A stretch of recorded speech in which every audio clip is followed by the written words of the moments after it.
the signal from the blue planet. In the deep darkness of space, where stars looked like cold diamonds, a small exploration ship called Varnus drifted silently. It was an old Galactic Union scout, built to find new worlds and unknown civilizations. For years it found only lifeless rocks and silent planets, until one strange day the sensors started to scream. An unknown signal appeared, weak at first but growing stronger every second. It came from a small yellow star system at the edge of a forgotten spiral arm.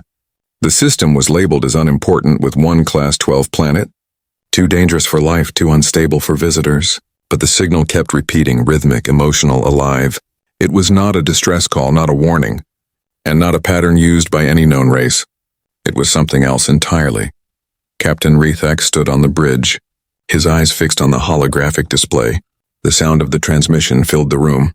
Strange rising tones, melodies, harmonies, and human voices singing in perfect rhythm. The crew stared in confusion, some even shivered. No species in the galaxy used music as communication. Music was an ancient myth, a lost art said to belong only to extinct races. Yet here it was, echoing from a small blue planet. Rethak's science officer, Valar, tried to decode the data. It is not code. Captain, he said softly, it is emotion. Pure and structured. Rethak frowned. Emotion cannot be a language, he said, Valar replied. Then whoever sent this has evolved far beyond logic. The captain gave the order. Plot a course to the origin. The stars blurred, and Varnus jumped through hyperspace toward the strange blue world. During the journey, the crew's unease grew. The signal seemed to react to their approach, shifting frequencies as if aware of being watched. Their sensors recorded anomalies, micro-distortions in space-time, unknown energy signatures. The navigation systems flickered, and strange static whispered through the comms. It sounded like words in an unknown tongue, almost like whispers from the void. One technician swore he heard a human voice saying, "You're not alone." But when he replayed the audio, there was nothing there, only static. After 12 standard cycles, the Varnus exited hyperspace and arrived near the Sol system. Before them, a yellow sun burned gently, and a group of small rocky planets circled it in silence. But the third planet caught every sensor immediately. A blue world covered in oceans, green continents, and white clouds. It looked alive, vibrant, and almost watchful. Rethak felt an instinctive chill, as if the planet itself was staring back at him. They expected primitive radio signals or industrial pollution. Signs of early development. Instead, they found silence. Perfect silence, no open transmissions, no digital chatter, not even static. Yet thousands of satellites were in orbit, all dark, all waiting. Valar whispered, "They have technology." "But they are hiding it," Rethak replied. "Hiding from what?" The ship approached Earth slowly, scanning every detail. Suddenly, all screens went black. Then, lines of text appeared, written in perfect galactic common. "Welcome, travelers, we've been expecting you." The bridge fell silent. Every crew member froze, unable to believe what they were seeing. "How do they know our language?" Rethak whispered. Valar's hands shook. "It's impossible, our encryption is 10,000 cycles old." The message changed again. "Your presence is known, do not be afraid." A soft pulse ran through their systems. Their engines shut down one by one, not by attack, but as if politely disabled. The alien crew looked out the viewport. The planet below glowed faintly with thousands of tiny lights across its dark side. Cities, energy lines, orbital grids. This was not a primitive world. This was a world that chose to look primitive. Rethak's heart pounded as he gave a quiet command. "Send a hail, open a channel." The comms opened, but no voice answered. Then suddenly a clear, calm human voice echoed through the bridge speakers. "Exploration vessel Varnus, welcome to Earth." "State your purpose." Rethak stepped back, his throat dry. They had not broadcast their ship's name, not even their frequency. The humans already knew everything. For the first time in his long career, the captain felt true fear. He looked at the glowing blue world, realizing this was no ordinary first contact. This was something else, something older and far more powerful than the Galactic Union could imagine. The blue planet watched them quietly, as if deciding what to do next, and in that silence, Rethak finally understood. They had not discovered humanity. Humanity had discovered them. Arrival over Earth. The Galactic Union ship Varnus drifted above the blue world. Silent and powerless, its engines were locked. its systems unresponsive, and every alien eye on the bridge was fixed on the glowing planet below. No weapons had been fired, no threats had been made, yet somehow, humanity had complete control. Captain Rethak felt a strange pressure, not on his body but on his mind, as if a quiet intelligence was studying them. Layer by layer, thought by thought. Power systems still down, said Officer Villar, his voice shaking. No external interference detected, but it feels like something is inside our ship. The captain took a slow breath. Inside or around us, it doesn't matter, he said. Keep the shields up and record everything. Suddenly, the blackness of space flickered and dozens of small metallic shapes appeared, surrounding the Varney. At first they looked like debris, but then the sensors finally recognized them. Autonomous drones, human-made, completely silent. No heat signature, no life signs, just cold precision. Each drone positioned itself at a perfect distance, forming a spherical cage around the ship. And then they waited. Are they weapons? One crew member asked. Villar shook his head. No heat, no plasma charge, no ion fields. They're observing. Rethak looked at the hologram of the planet below. Maybe they are eyes, he said quietly. Eyes of a species that wants to see who we are before speaking. Moments later, the ship's screens flickered again. A symbol appeared, a simple circle with a smaller blue dot in the center. Then words appeared across the screen in Galactic Common. We welcome peace. Approach if you understand peace. And Rethak frowned. What does that mean? Before anyone could answer, their engines reignited by themselves. Systems restored, life support stabilizing. The message was clear. They had been given permission to move. Course to low orbit, Rethak commanded, though his voice trembled slightly. The Varnus descended slowly toward the blue planet. Clouds drifted past the windows like white silk. Below they saw vast oceans, shining cities, green forests, and structures that defied known architecture. It was beauty mixed with danger, calm wrapped in power. Every instinct told Rethak that this world was no ordinary civilization. As they entered lower orbit, another message came through. This time audio, a woman's voice, calm and commanding. Exploration vessel Varnus. This is Director Hale of the Terran Alliance. The crew exchanged looks. Terran Alliance? No such empire existed in any galactic record. Rethak activated the communicator. We come in peace, Director Hale. We are explorers of the Galactic Union. We detected your signal. There was a long silence, then the woman's voice again, soft but filled with authority. We know, Captain Rethak. We sent that signal to you. The bridge went completely silent. Rethak blinked. You sent it to us? Yes, Hale replied. We needed to know who was watching from the void and how long you've been watching. Rethak hesitated. Then you already knew about the Galactic Union. Her voice carried a faint smile.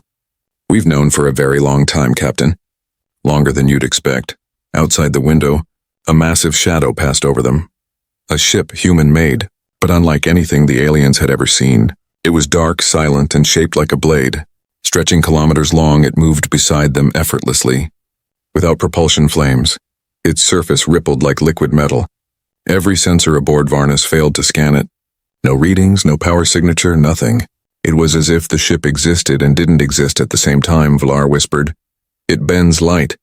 It's invisible to our instruments. Rethak felt his throat tighten.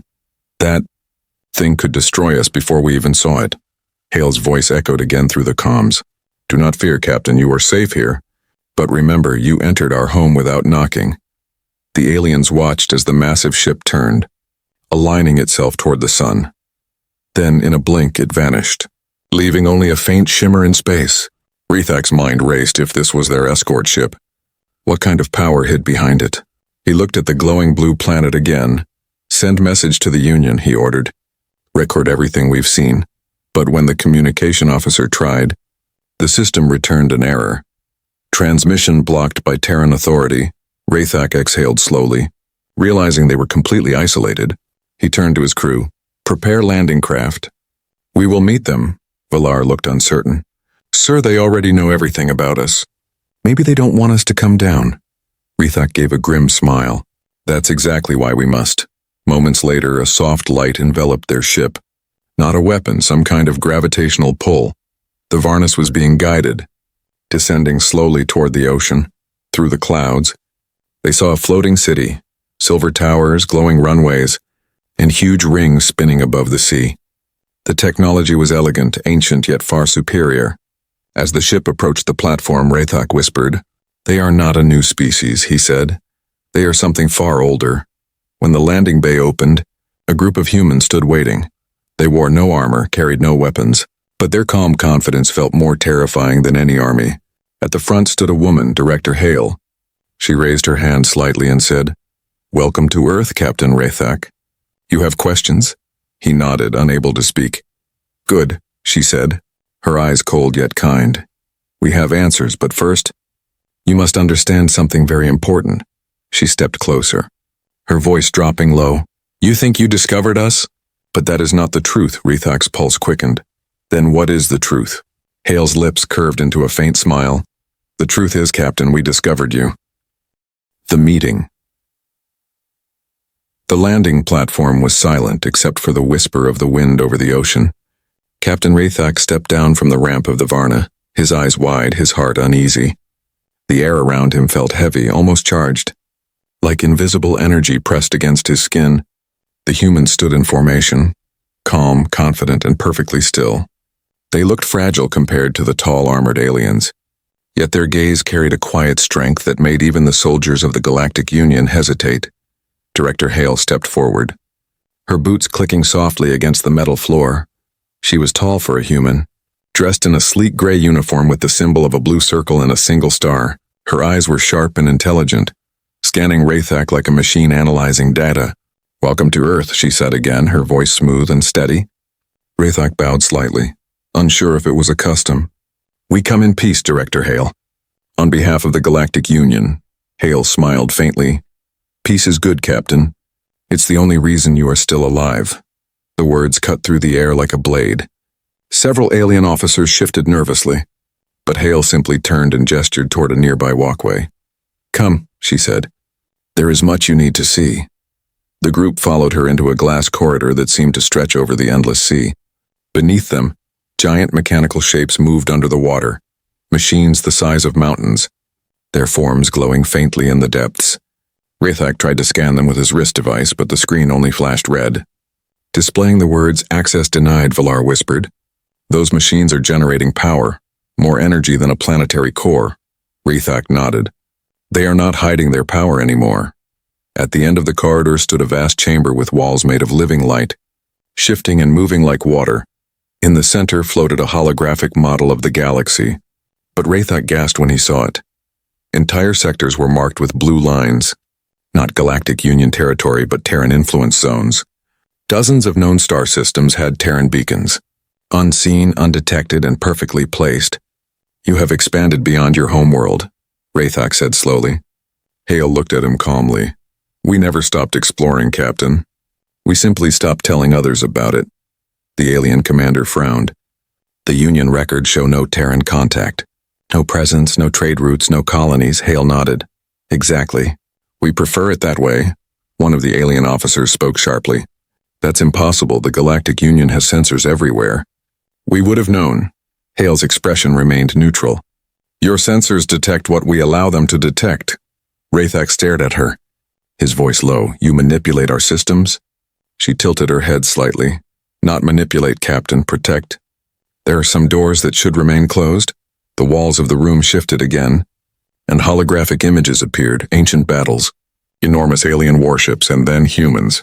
Humans in black suits piloting ships that vanished mid-combat. Humans fighting beside species that no longer existed. Rathak's mind spun as he watched. These are from before the founding of the Galactic Union," he whispered.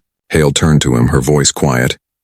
"Your history begins after we left." "Captain?" The alien crew exchanged shocked looks. Valar stepped forward, his voice trembling. "Are you saying humanity existed before the Union was formed?" Hale's eyes locked onto his. "Not just existed, Valar. We built it." Silence filled the chamber, broken only by the low hum of hidden machines. Rathak took a step back, his mind refusing to believe. "You built the Union?" Hale looked up at the holographic galaxy and said, "We guided it once, long ago, until it became too proud, too loud, too dangerous." Rathak felt his pulse quicken. "If that's true, why hide? Why wait until now to reveal yourselves?" Hale walked closer, her expression unreadable. Because the galaxy forgot balance, Captain, and when balance is lost, someone must restore it. Her words carried a quiet threat, one that Rethak could not ignore. She pressed her hand to a console, and a new hologram appeared, an image of the Varnus floating in space. But surrounding it were hundreds of faint blue rings, human surveillance networks that had been there long before the ship even arrived.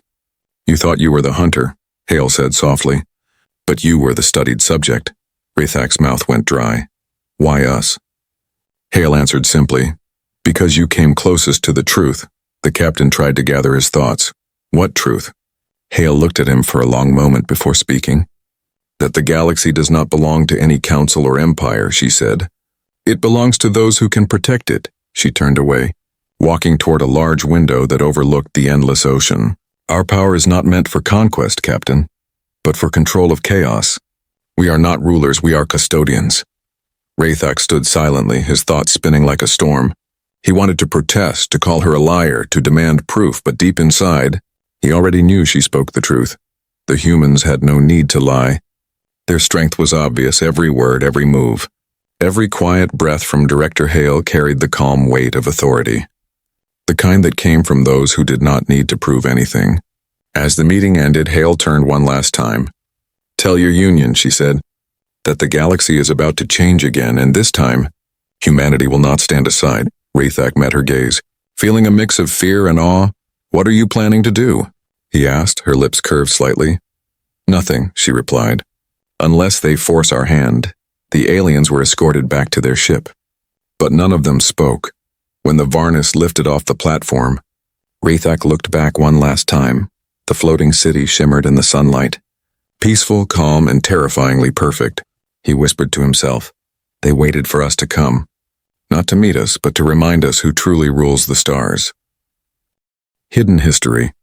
When the Varnus returned to orbit, Captain Rethak could not speak for several minutes. The crew waited in silence, afraid even to breathe loudly. What they had seen below shattered everything they believed about evolution. Civilization and galactic hierarchy. Humans were not newcomers to the stars.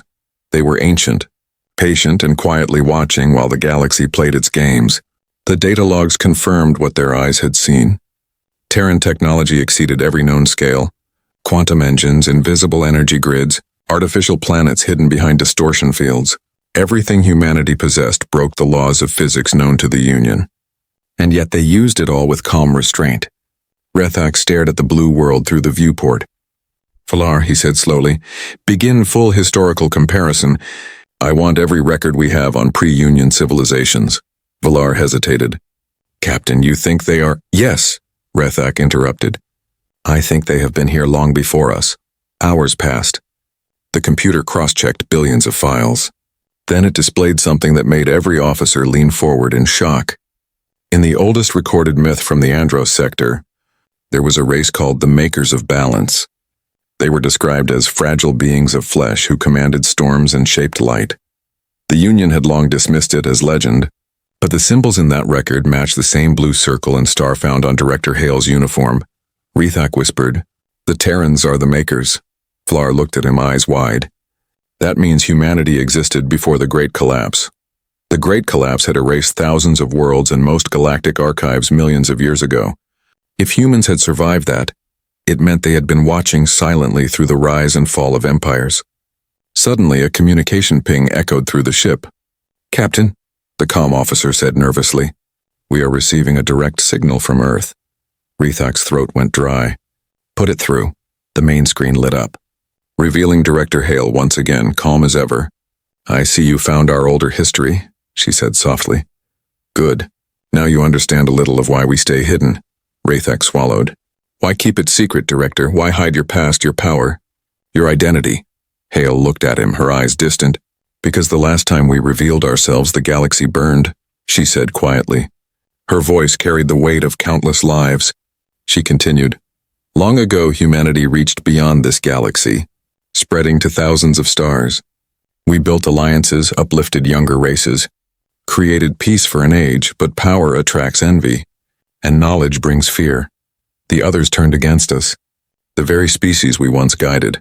Images flickered across the screen, ancient fleets, burning worlds, star systems collapsing. Our empire fell, Hale said. But we did not vanish, we hid, we watched. We learned. Her gaze hardened. We swore never again to interfere unless the balance was threatened. Rathek whispered. Balance, you keep using that word. Hale nodded slowly. Because balance is everything, Captain. Every empire that rises without wisdom becomes a danger to all. We saw it before and we see it now. Rathek's chest tightened. You speak of the Union. Hale smiled sadly. The Union has grown arrogant. It believes itself the center of civilization, but tell me, Captain, how many species has your Union erased in the name of peace? Rathek had no answer. He thought of the border wars, the forced annexations, the unification campaigns. He had called them peacekeeping missions, but deep inside, he always knew they were not, Hale continued. The Union forgot humility, and that is why you were allowed to find us. You came seeking new worlds to control instead. You found the first world that controls itself. Behind Hale, the hologram shifted again, revealing something new. A vast fleet hidden in the shadow of the moon. Thousands of ships silent and invisible, their shapes vast and terrifyingly elegant. Each one radiated power far beyond anything the Union had ever built. These, you, Hale said, are not weapons of war. They are guardians of peace. Rathek whispered. You built all this in secret, she nodded. For the day when the galaxy would forget its own lessons. A soft alarm beeped in the background of the Varnus. The sensors had detected something massive. Moving through hyperspace near the edge of the system, Rathek looked at his display, his blood turning cold. It's a Union dreadnought, he said. They came to retrieve us. Hale's expression darkened. Then this lesson comes sooner than expected. She turned away and said something off-screen. Activate Veil Protocol. Instantly, the stars outside shifted. The entire Earth vanished from Union scanners. Even the Varnus readings went blank. No planet, no satellites, nothing, just empty space, Valar gasped. They cloaked an entire world, Rathek could only whisper. By the stars. Hale's voice echoed through their speakers again. Do not be afraid, Captain, this is not a threat. It is simply proof that peace requires power to protect it. The transmission ended, leaving the crew stunned for the first time. Rathek felt small, not in body or mind, but in existence itself. He turned toward his crew. Record everything, he said quietly. This is no longer exploration. It is revelation. As the Varnus drifted above the invisible Earth, each crew member silently wondered what other truths humanity was still hiding beneath the calm blue light of their home world. And deep within the ship's databanks, a small encrypted message appeared on its own. It was unsigned, it read only one sentence. The galaxy was never yours to lead, only ours to protect. The test. The Varnus hung in silent orbit, trapped between fear and wonder below them. The blue world had vanished from all scanners. Hidden behind an invisible veil of light above, space itself seemed to hum. Vibrating softly as if the stars were waiting, Captain Rathek stood by the viewport, his eyes reflecting the void. He had seen battles. He had seen entire worlds burn. But nothing compared to this silence, a silence so controlled, so confident. It felt like the calm before creation itself. Then the comms crackled. Director Hale's voice came through. Calm and steady as always, Captain Rathek. You wanted to understand who we are, she said. Then watch. Her tone held no threat, no anger, only certainty. Humanity will show you why peace requires power. Suddenly, the space before them warped. Ripples spread across the darkness like waves on water. From the distortion emerged 3 enormous human vessels, sleek and obsidian, their surfaces glowing with blue veins of light. Each ship was the size of a small moon. Their hulls bore no markings, no numbers, only silence. The scanners of the Varnus screamed in confusion. No power source detected. No fuel signatures, nothing. It was as if the ships were powered by the void itself. Valar whispered, those ships, they bend gravity. They're not moving through space. They're pulling space toward them. Rathek stared in disbelief. Impossible, Hale's voice echoed again. For the Galactic Union, maybe. But not for us. A holographic window opened in front of them, showing a massive asteroid nearby. It was the size of a small continent, drifting between the orbits of Mars and Jupiter. This asteroid has been a threat for decades, Hale said. We kept it in place for observation, but it will serve a purpose today, Rathek frowned. You're going to destroy it? Hale smiled faintly through the transmission. No, Captain. We're going to test precision. One of the Terran ships rotated slightly, and its forward hull opened like a blooming flower. A beam of pure white light gathered, silent and beautiful, no heat, no explosion, no charge buildup, and then the asteroid simply ceased to exist.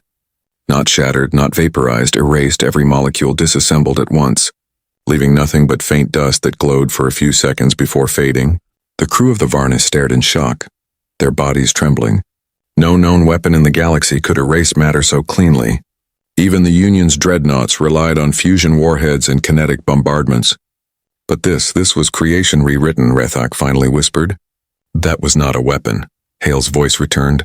Softer now. Correct, it was a tool, a planetary stabilizer, designed to protect worlds from catastrophic impacts. Every system in the Terran Alliance has one. Peace, Captain, is not built by destruction. It is maintained by control. Before Rethak could respond, alarms began to flash on his console. A hyperspace signature appeared on the edge of the system. Union Dreadnought Sovereign Spear. Their own reinforcements had arrived, massive, proud and heavily armed. Hale's tone shifted slightly. Your people have come for you, she said. Let us see what they've learned.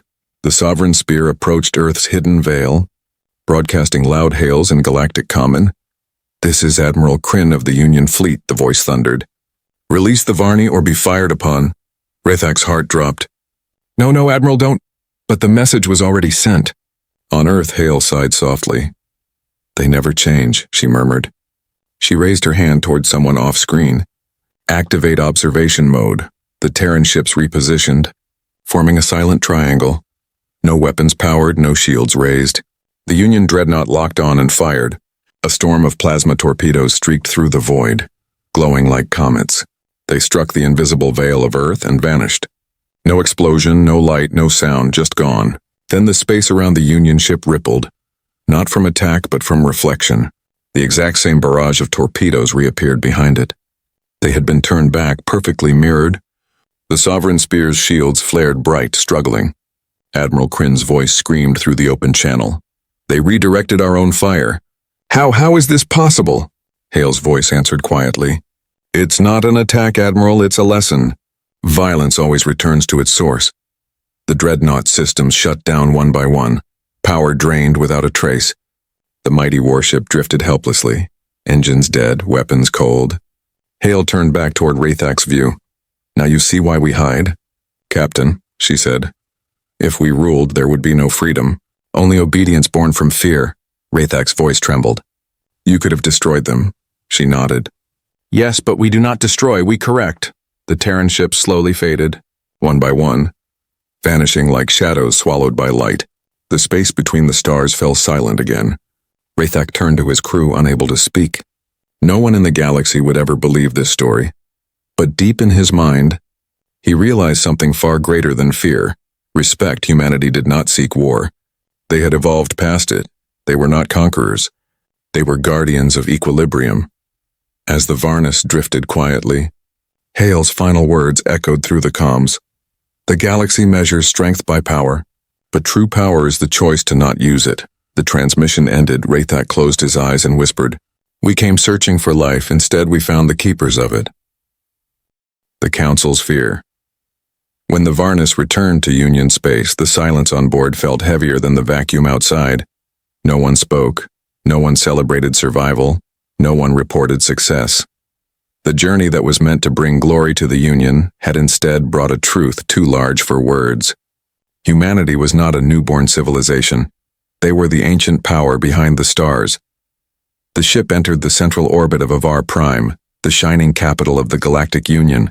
It was a city built in layers of glass and gold, proud, loud, and overflowing with arrogance. The skyline glimmered under twin suns.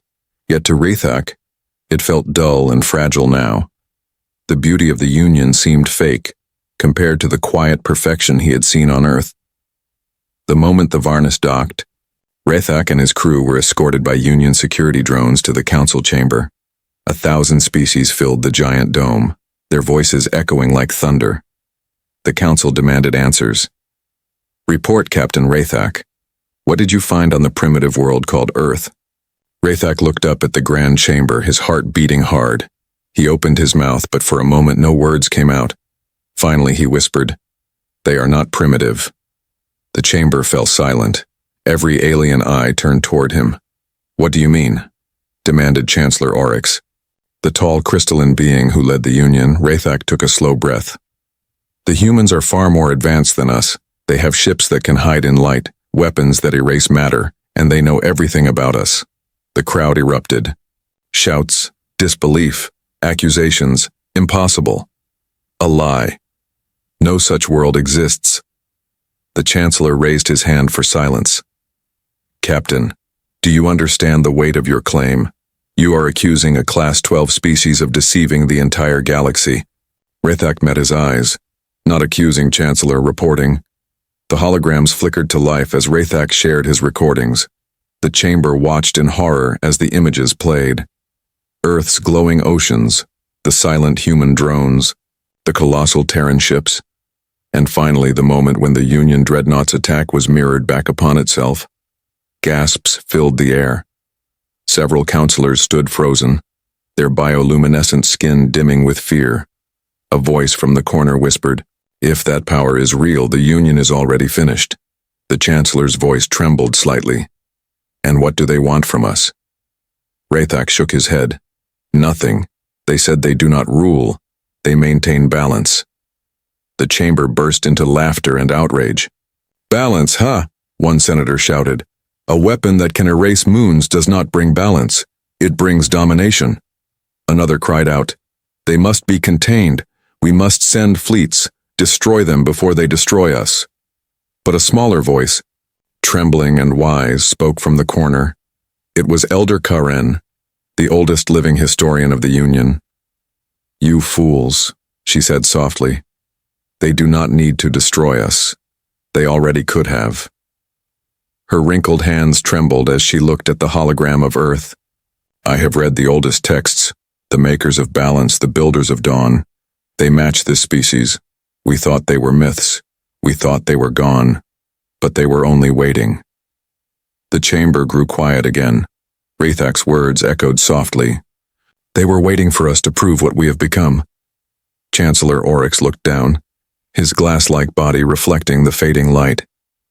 He whispered, "And what have we become, Captain?" Rathak answered, "Arrogant, blind, and loud. They see us as children playing with fire." Hours passed in heated debate. Some demanded an alliance. Others wanted immediate war. But the fear inside the chamber grew like a storm. Reports came in from outer colonies, Terran signals detected near several star systems. Not ships, not attacks, just faint energy pulses like invisible watchers. Panic spread through the Union fleets. Admirals refused to patrol near Sol. Traders rerouted routes around the Terran zone, and whispers began to rise among the citizens. "The humans are watching," they said, "and waiting." Days later, the Chancellor called for a secret emergency meeting. Only the highest-ranking officials were allowed inside. He looked at Rathak, his voice heavy. "If they are as powerful as you claim, why have they not attacked?" Rathak answered, "Because they do not need to." He hesitated, then added, "They said peace remains as long as wisdom guides the stars." The Chancellor's expression darkened. "That sounds like a warning." Rathak nodded. It was. Suddenly, the lights in the council chamber flickered. The central hologram of the galaxy twisted and changed. Every star system within the Union turned blue for a few seconds. Then a voice, calm and human, echoed through every communicator, every console, every transmission line across the galaxy. "Peace will remain, as long as wisdom remains." The voice was gone as quickly as it appeared, but its echo stayed in every mind. No trace of the signal could be found. No source identified. Only one thing was certain. The message came from nowhere, and everywhere. From that day, no one spoke of war again. The Union stopped its expansion into the outer rim. Its fleets withdrew quietly from conflict zones. And deep inside every starship, every commander remembered that calm, human voice that had spoken to them through the void. Even the mighty began to tremble. Because now every species in the galaxy knew. The Supreme Force did not conquer planets. It simply whispered from the stars, and peace followed. the galactic supreme force. The galaxy never truly slept again, even in the cold darkness between suns. Every mind could feel it, a quiet presence unseen but near. Whispers spread through stations, colonies, and great fleets. Some said the humans had become gods. Others said they were ghosts of a forgotten age. But everyone agreed on one thing: Earth was no longer a world. It was a warning. Captain Rethak sat alone in his ship, watching the stars drift by. Weeks had passed since the council meeting. Yet his thoughts were still trapped in that blue light of Earth. He remembered Hale's calm voice, her steady eyes, her final words echoing like thunder inside silence. Peace will remain as long as wisdom remains, he understood now. She had not threatened them. She had offered mercy. Mercy from those who could unmake galaxies and still choose restraint. Across Union space, the ripples of fear turned into something else. Reflection. Empires paused their wars, fleets stood down, and old enemies met without blood. The thought of Terran eyes watching from the void changed hearts faster than any treaty could. And in that uneasy calm, the galaxy began to evolve again, not through conquest but through caution. Far beyond the Union borders, hidden behind folded space, the Terran Alliance observed. Hundreds of dark ships floated silently in the shadow of the moon. No banners, no sound, no movement, only soft pulses of light traveling between them like slow heartbeats. Inside one of the command stations, Director Hale stood before a great window. Below her, the blue planet glowed gently against the black. Beside her, an old man in uniform watched the same view. His voice quiet. "They fear us again," he said. Hale nodded. "Fear is not the goal, remembrance is." The man sighed. "Do you think they'll ever learn?" Hale smiled faintly. "Every civilization learns. The question is whether it survives the lesson." She turned toward the display showing thousands of star systems, each marked with subtle Terran beacons. "We could rule them," the man said softly. "We could bring order to all of it." Hale's eyes stayed on the stars. "Order forced is order doomed. Our task is not to rule. It is to remember." She looked down at Earth again, her voice almost a whisper. "The first lesson of power is to stop needing it." In the depths of space, another transmission quietly left Earth. It traveled faster than light, faster than thought, reaching the distant colonies, crossing black holes and nebulae. A simple message broadcast to every species, every world, every drifting ship. Seek peace, not victory. No name, no origin, no signature. Yet every receiver recognized the tone. The same calm voice that had spoken to the council. The same voice that had silenced entire fleets. On Avar Prime, the council gathered once more. This time there was no shouting, no arguments. Only a long quiet as the message replayed again and again. Finally, Chancellor Auric spoke, his crystalline body dim in the low light. "If they wanted to rule, they already would have," he said slowly. "But they chose to guide instead." The others nodded, one alien whispered. "Then perhaps they are not gods," Rethak answered quietly from the back. "No, they are something harder to be, humans." From that day, new laws spread across the Union. The expansion fleets were dismantled. The weapon foundries went silent, and at the heart of every academy, a new oath was taught to young explorers: to discover without greed, to learn without pride, to act without fear.